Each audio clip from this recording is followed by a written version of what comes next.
Labdien, labdien, cienījamā žūrija, labdien, auditorija. Pasaules slavens kurpju dizaineris Manolo Blahniks ir teicis, ka sievietei atliek uzvilkt augstspēžu kurpes un viņa mainās. Lai arī es ļoti labprāt tagad gribētu runāt par kurpēm, es gribētu runāt un runāšu par pārmaiņām. Un par pārmaiņām starptautiskajā drošības kompānijā Grifsāgā. Un stāsts ir sekojošs. Pagājušajā gadā Latvijas uzņēmuma vadība, īpašnieki nolēma palielināt savu tirgus daļu Baltijā, un šī iemesla dēļ lēma par būtiskām strukturālām izmaiņām uzņēmuma vadībā. Un tā rezultātā līdzinējais Latvijas vadītājs tika paaugstināts par Baltijas valstu vadītāju, savukārt Latvijas direktora amatā tika izraudzīta jauna sieviete, kas līdz šim bija vadījusi kvalitātes kontrolas nodaļu šajā pašā uzņēmumā 3 gadu garumā. Pirms šī pārmaiņu vadības procesa uzsākšanas mēs konstatējām, ka ir 2 riski. Viens no riskiem bija tas, ka uzņēmumā bija izteikts vīriešu kolektīvs, un risks bija tieši šī spēja jaunajai sievietei vadīt šo lielo kolektīvu. Savukārt otrs risks bija saistīts ar jaunās direktores līdzinējo amatu, kas bija kvalitātes kontroles struktūrienības vadība. Jo savu iepriekšējo pienākumu ietvaros, līdzinējo pienākumu ietvaros, viņa devās uz objektiem, pārbaudīja, kā darbinieki strādā, un pārkāpumu gadījumā arī lēma par sodmēru piemērošanu. Līdz ar to viņai bija radies zināmā mērā Bargās kundzes tēls. Izpētot iekšējo komunikāciju, mēs secinājām, un arī vadības stilu, mēs secinājām, ka pastāv būtiska plaisa iekšējā komunikācijā starp vadību un starp darbiniekiem, īpaši tiem, kas atradās objektos, starp apsargiem. Savukārt darbinieki bija tieši īpaši šajā procesā bija ļoti nozīmīga auditorija, un tā arī bija ietekmīgākā auditorija. Bet ņemot vērā esošos apstākļus, tika pieņemts lēmums, ka mēs pārmaiņu vadības procesu izmantosim arī, lai uzlabotu iekšējo komunikāciju uzņēmumā. Zināmā mērā tā bija iespēja nopirkt 1 kurpi pāri par 2 pāri cenu, ko mēs arī izdarījām. Par 2. Paldies. Plānošanas procesā ļoti svarīgi bija precīzs laika plānojums, jo laiks, kas bija atvēlēts pārmaiņu vadībai, bija salīdzinoši ļoti īs. Šī plānošana bija jāveic ļoti precīzi, lai nepieļautu baumu rašanos, kas savukārt varētu ietekmēt otru ļoti svarīgu auditoriju, kas bija korporatīvie klienti. Respektīvi, lai korporatīvie klienti par pārmaiņām uzņēmuma vadībā neuzzinātu no darbiniekiem. Tātad precīzs laika plānojums gan attiecībā uz darbinieku informēšanu, gan arī attiecībā uz darbinieku iesaisti. Lai to īstenotu ar uzņēmumu dažādu struktūrienību vadītāju palīdzību, tika izvēlēti viedokļu līderi, jo ļoti svarīgi bija arī izplatīt neformālo informāciju, pārējušo informāciju novadīt līdz darbiniekiem. Šī iemesla dēļ tika izvēlēti viedokļu līderi, kuriem mūsu uzdevums bija kļūt vēlāk par pārmaiņu vēstniekiem uzņēmumā. Un viens no pasākumiem, pirmais pasākums, kurā viņi jau tika iesaistīti, tā bija vērtību definēšana, jo bija svarīgi arī izveidot vienotas vērtības, kas līdz šim uzņēmumā nebija definētas.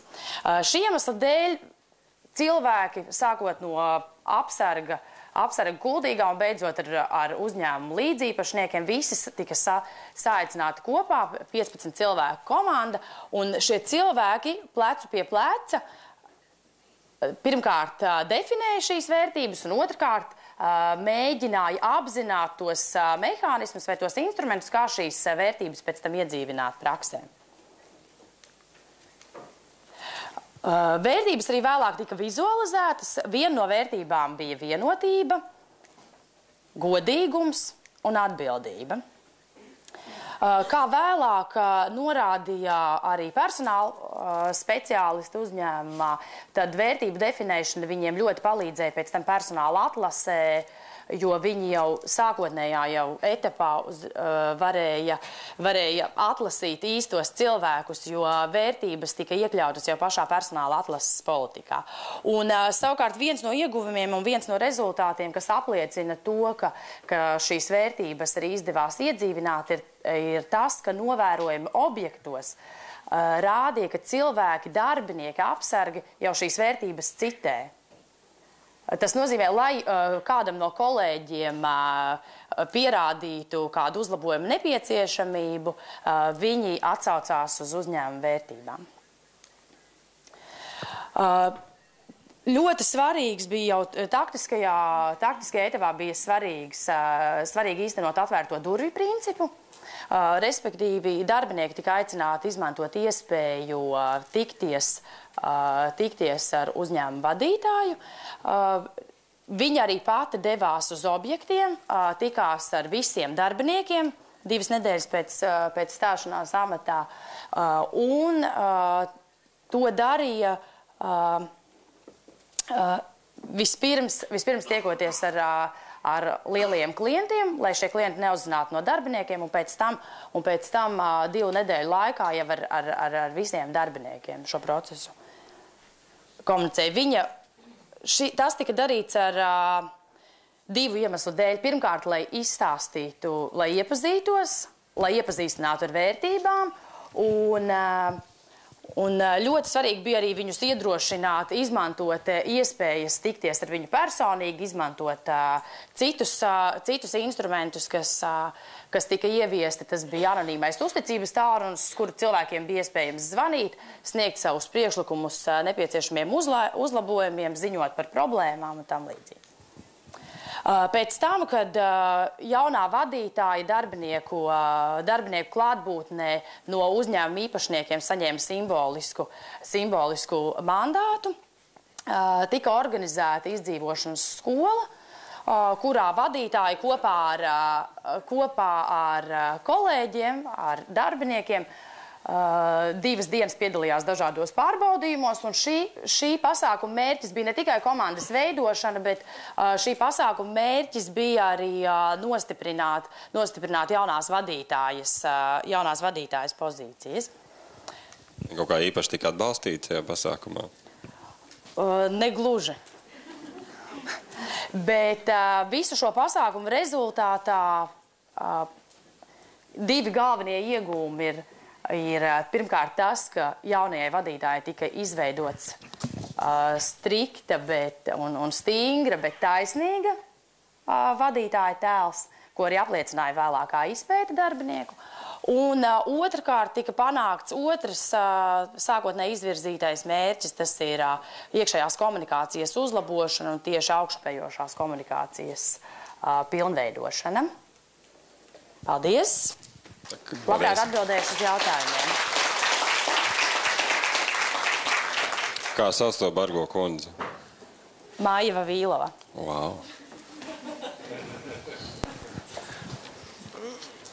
Obviously, this new manager, the new CEO, clearly has a very refreshing style of her own. So what help did she need from you? What help did she need? Jā, kāda viņai bija vajadzīga palīdzība no jūsu puses? Jā. Pirmkārt, tas mūsu lielais ieguldījums, protams, bija visa šī procesa plānošana, jo, kā es teicu, te bija ļoti svarīgs. Tas laiks, kas bija tam procesam atvēlēts, bija mēnesis, un bija ļoti svarīgi precīzi plānot. Pirmkārt, visu šo procesu, gan to, kā darbinieki tiks iesaistīti, gan kurā brīdī, kura no aktivitātēm tiks īstenota. Un, protams, mūsu palīdzība bija vajadzīga arī tajā, lai saprastu, kas vispār ir darāms, kādi pasākumi ir jāīsteno. Mēs arī bijām tie, kas īstenojām tieši šo vērtību semināra projektu, bet lielākoties viņi tieši saņēma konsultācijas. Vai ne?